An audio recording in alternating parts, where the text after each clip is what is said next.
18 September দীঘিনালায় পাহাড়ি ও বাঙালিদের মধ্যে সংঘর্ষ এবং হতাহতের ঘটনার পর রাঙামাটি পরিদর্শনে গেছেন অন্তর্বর্তী সরকারের উচ্চ পর্যায়ের প্রতিনিধি দল।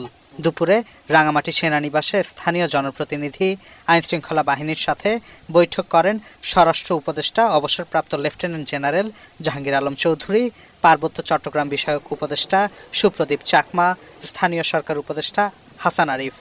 রাঙামাটি পরিদর্শন শেষে প্রতিনিধি দল যাবেন খাগড়াছড়ি।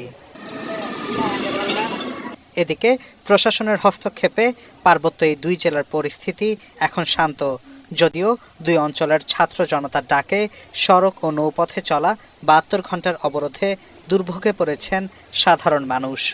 আমরা এখনো পাই নাই, ইনশাল্লাহ পেন্ডিং চলছে, পেয়ে যাব, কিন্তু আমরা জানতাম না যে এই জায়গায় অবরোধ। মুন্সিগঞ্জ থেকে আসছি 17 জন, সবাই একসাথে ফাইসা গেছি।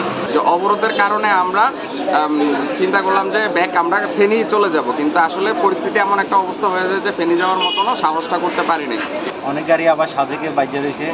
তো এখন যদি সেনাবাহিনী অথবা যদি কেউ এসকর্ট দিয়ে দেয় আমাদেরকে, তাহলে আমরা যাবো আর না হলে এসকর্ট ছাড়া তো যাওয়া যাবে না।